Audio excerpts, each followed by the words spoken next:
Hello, Richard Dick Coughlin, 616. How are you? Recently, an anti-gay Republican in America was caught soliciting homosexual sex from an 18-year-old. Shocking news, isn't it? It's not, is it?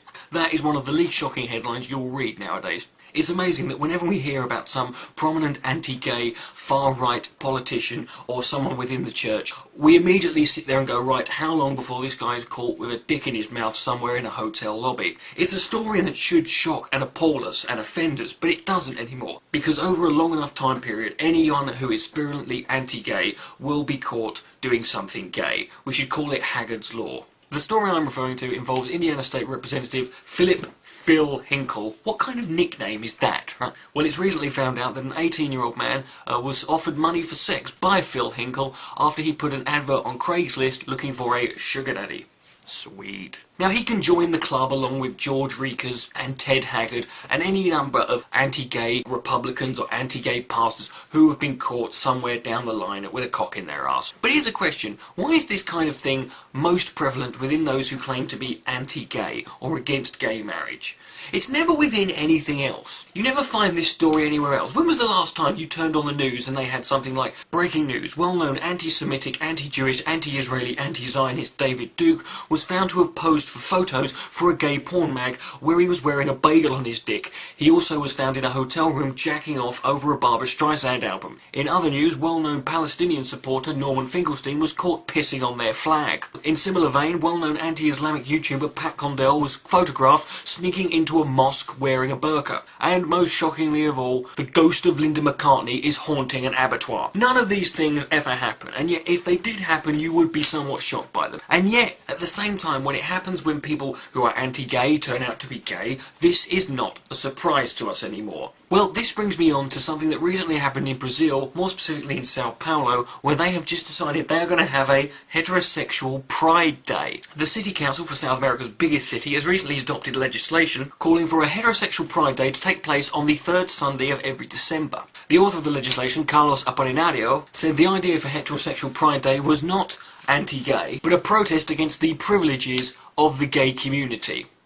Now you might wonder, well, what are these privileges? Well, when asked, he mentioned that Sao Paulo has a huge gay pride march every year in a place called Paulista Avenue, whilst the March for Jesus, which is organised by evangelical groups, was banned from being held there. Now, I did a lot of research and I tried to figure out what was the reason they gave for this March for Jesus not being allowed to go down Paulista Avenue. Because it had actually been in Paulista Avenue for every year since 2005, but it's now been relegated down to another location. I don't see why they're having a heterosexual Pride Day in response to this, because it doesn't seem that this is anything to do with them being straight, and it's certainly not the fault of gay people it was banned. It's probably, however, a lot to do with the fact that the organisers of the March for Jesus were recently held in US custody for trying to smuggle money in across the border, and much of it, ironically, was kept in the geezers' Bibles. Apolinario also said, "I respect gays and I am against any kind of aggression made towards them." Then he said this, "I have no trouble coexisting with gays as long as their behaviour is normal."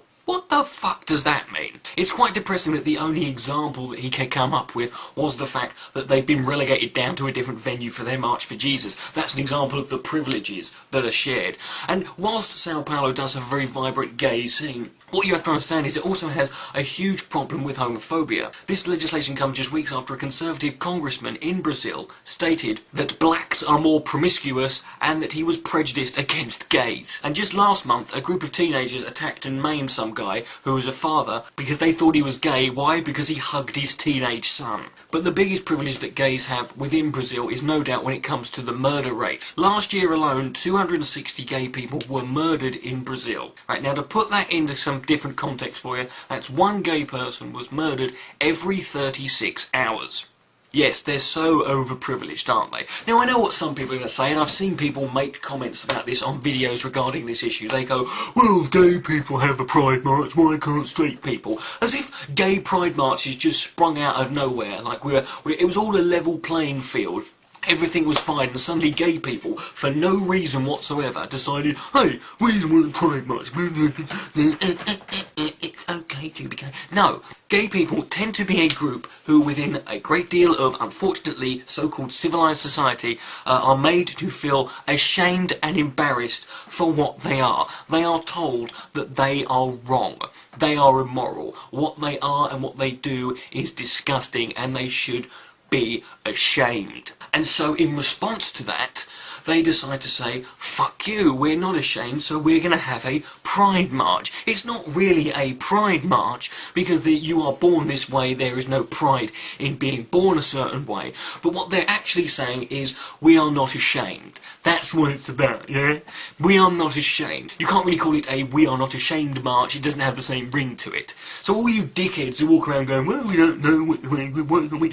That's why, spastic, there has never been any real significant amount of shaming of straight people. And if you can find me examples, please do. Otherwise, grow the fuck up and start being thoughtful. But we should actually feel sorry for these people. I know we look at people like Ted Haggard, George Reekers, this guy, Philip Hinkle, and all these fuckers on this heterosexual pride march, and we're going to feel resentment for them, and we're going to sort of dislike them. We should in fact feel sorry for them, because they are a product of the very thing that they perpetuate, the shame of it. This is why you end up with so many anti-gay homosexuals who are in the closet and protesting against the very thing they are, because they have been made to feel ashamed of it, and they are so shameful of it they want to try and stop everyone else from doing it. Or you could say maybe it's just them feeling, well, if I can't have any, no other fucker's gonna have any. That's really where this comes from. That's where this all boils down to. There is so much shame placed on being gay that gay people become anti-gay themselves. But then nature, instinct takes over, and eventually you're going to be found rimming some pensioner in a shrub you just met at a truck stop. And at the end of the day, that's the biggest thing. This heterosexual pride march, it should really be called homosexual shame.